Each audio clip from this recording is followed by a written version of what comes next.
Yo, we back at it. Let's get right into it. I'm a first video. The video, so we gotta talk about what happened on this episode of Monday Night Raw.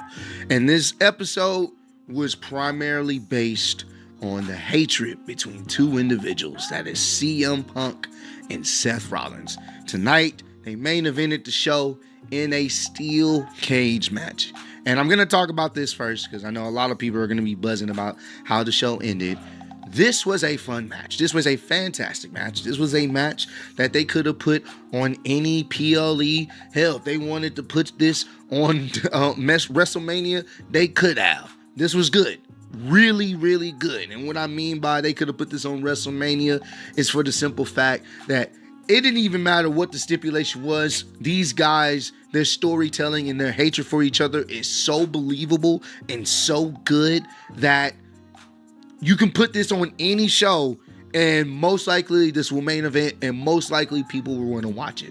And that's exactly what they did tonight. When's the last time you've seen a steel cage match have so much importance and intensity? This wasn't even about a number one contendership or anything. This was two people hate each other, put them in a steel cage and let them destroy each other. And what I liked about the match most in this is in any type of steel cage match you've seen in the past, people try to escape the cage to win, or they go for a pinfall. Guess what? None of these guys, both of these guys, they had multiple opportunities to leave the cage or go for a pinfall, and they didn't. That's how much hate they have for each other. At one point in the match, both of these guys started mocking each other. Like they will open up the sale at the beginning of the match. Seth pretty much had the early going. And he had, Punk kind of in a situation where, Punk was kind of getting packed up. He was getting worked over and, it wasn't looking good for Punk. So Seth opened up the cage door and said, hey, if you want to leave, you can leave right now. That's how much they hate each other. Because if you leave first, you win. But it shows that it shows that you're not strong enough. You weak. I made you leave the cage because you can't hang with me.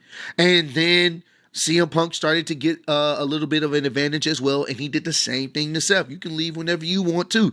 They're talking trash to each other multiple times. There was one spot early in the match where Punk goes to the top of the cage, and it looks like he's about to try to do his patented elbow drop. Seth goes up there, tries to stop him, ends up hitting him with a superplex while he's laying on the top. CM Punk's laying on top of the cage. Seth is on the top rope, ends up hitting a superplex on him.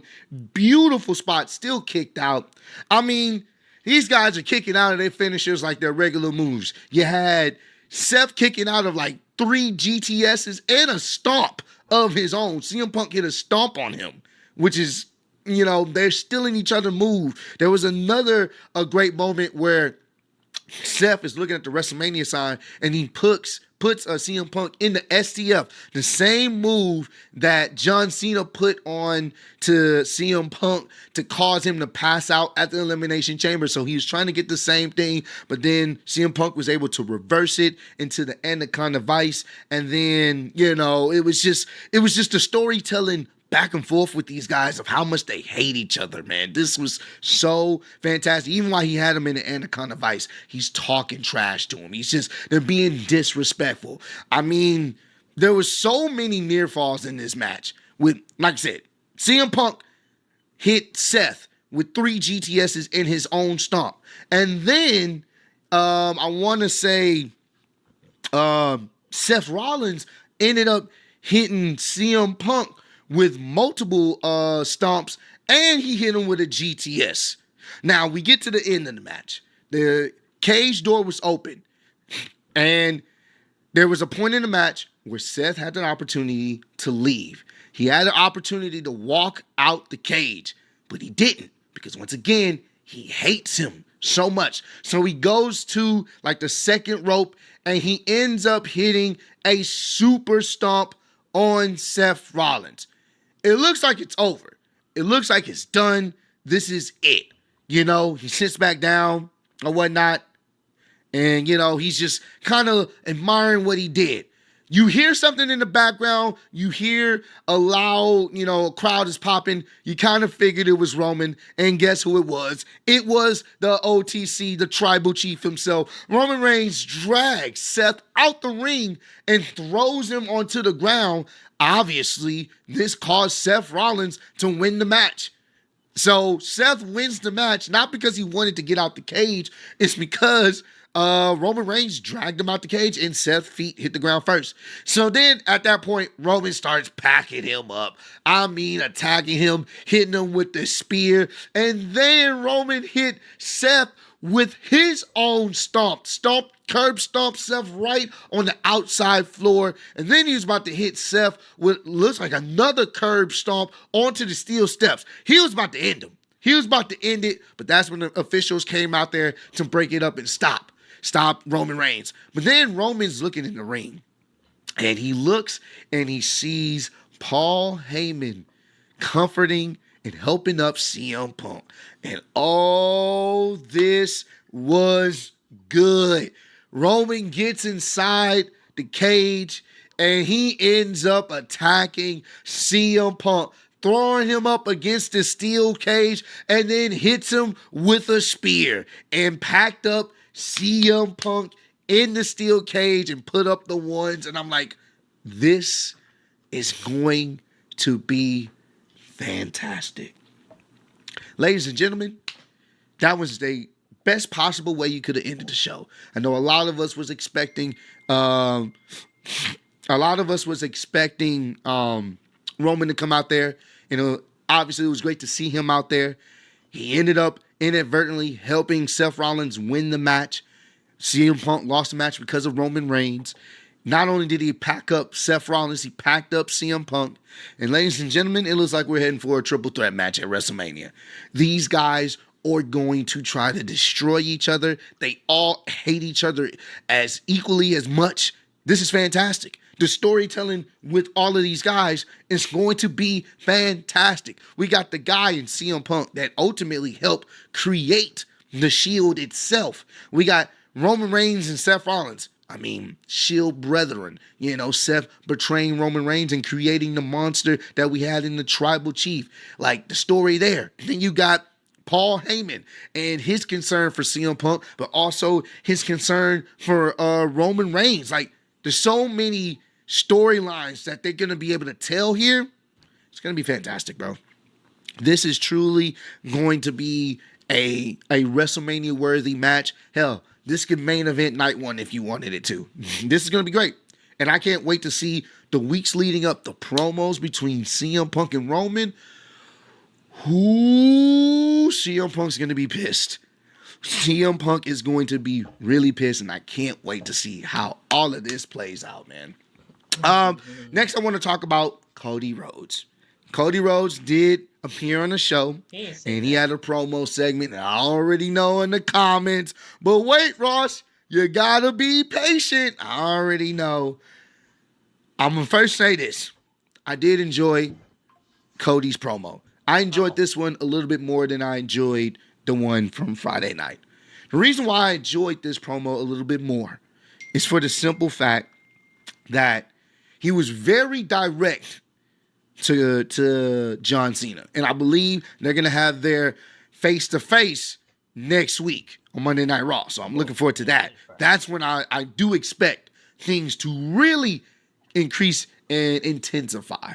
But yeah, they had their face. He was basically direct, talking about John Cena. He was talking about how, he was disappointed in him. He was talking about how what really pissed him off. So he was basically talking about how he didn't like, what John Cena had been posting right after the moment. And he was upset. You can clearly see he's visibly upset with someone that he looked up to and admired. And at one point, while he's doing this promo, there was the dueling "Let's go Cena, Cena sucks" chants. The chants we've heard majority of John Cena's career. We was hearing it again, and I don't know. We may be hearing that more often. I can definitely see it being split at WrestleMania for sure. But I did like how he ended off the promo. How he ended off this promo, I truly enjoyed. And that was how he said, let's talk about obviously number 17. WrestleMania. That's what you're here for. You're here to complete your mission to win number 17. I hate to be the bearer of bad news, John. It's not happening. It's not happening. You're not winning number 17. In fact, I'm going to have the great pleasure in making sure you don't win number 17 at WrestleMania. That is going to be my enjoyment. Because in case you didn't know this, John, other people know this, but I'm the captain now. Essentially saying I'm the captain of the WWE ship now. You're not no more. So step aside. So I like that he was more direct. I like that he acknowledged that, hey, at WrestleMania, you're not winning 17, bro. And I hope when they have that face-to-face, I hope he really gets into that bag of you sold out only to still lose to me in the end. You know, I want him to get into that arrogant bag, talk his ish. And I want him to also be ready to, square up with John Cena. But I want him, when they have that face-to-face, to get into that bag of, I know why you did this, because you have self-doubt, because you know you can't win without The Rock's assistance. You can't win without The Rock's backing, because you know when you face me, and it's just me and you, no outside interference, nobody in your corner, no extra, protection or anything extra that The Rock can give you. One-on-one, you can't compare, John. You're not who you used to be, and it makes you afraid. I hope he gets into that bag. Because now Cody has to fight fire with fire. We know John. I'm really interested to see what John has to say, because I'm willing to bet John's going to try to go, scorched earth on Cody Rhodes in this promo segment, because you know how John can get in promos. But it's going to be interesting to see him as a heel talking his trash. It's going to be very interesting to see what Cody responds within the type of energy he's going to have. But I will say, I did enjoy the energy he had tonight. It was definitely direct, especially at Cena, letting it be known you're not winning number 17. So, and I also wanted to talk about one more thing, and that's the EO and Rhea and Bianca segment. So EO comes out there, crowd's chanting, "You deserve it." People love them. So EO's happy to be main eventing WrestleMania. Bianca comes out there, Michael Cole's interviewing them, and Bianca's like, "Look, at the end of the day, I know Rhea feels some type of way, like it's my fault, but it wasn't my fault. This wasn't on me." Rhea comes out there. She's pissed. She was trying to figure out why Bianca was even out there. And, she was just confused by the whole situation on just her being essentially cheering for EO. And that's when Bianca brought that up. It's like, let's be honest. You're mad that, I was cheering for EO to get back in the ring. You're mad. You were trying, it's like a defense mechanism. You're trying to deflect. The real issue is you can't beat EO. You know that for a fact. So that's really what it is. You're just trying to put blame on somebody else. And they started getting in each other's face. It was getting very intense. And each time they're talking trash, they're just moving EO out the way. EO's just standing in the middle. They just moving her out the way. Both of them, Bianca and Rhea. Finally, EO said, "I had enough." Slapped Rhea, slapped Bianca, and was like, "Hey, I'm the motherfucking champion. Don't y'all ever try to discredit me and push me to the side. It's about me. I'm the one with gold." So I like that. EO got a huge pop from that. People love them some EO. I love some EO as well. This was great. Looks like we may end up getting another potential triple threat at WrestleMania, man. And also at the beginning of the show, you had Jey Uso going against Grayson Waller. He ends up getting the win. But then Grayson and Austin Theory attack. Jay, he ends up getting the upper hand on them. And then Gunther, once again, like last week, comes out and chokes Jey Uso from behind, making him pass out. And it seems as if Gunther's living up to his word. He's going to give Jay hell all the way until WrestleMania. So that's how that segment, that's how Monday Night Raw started off at the beginning. But overall, I enjoyed the show for the most part, man. That ending was chef's kiss. Comment down below. Let me know. Beautiful. Just beautiful.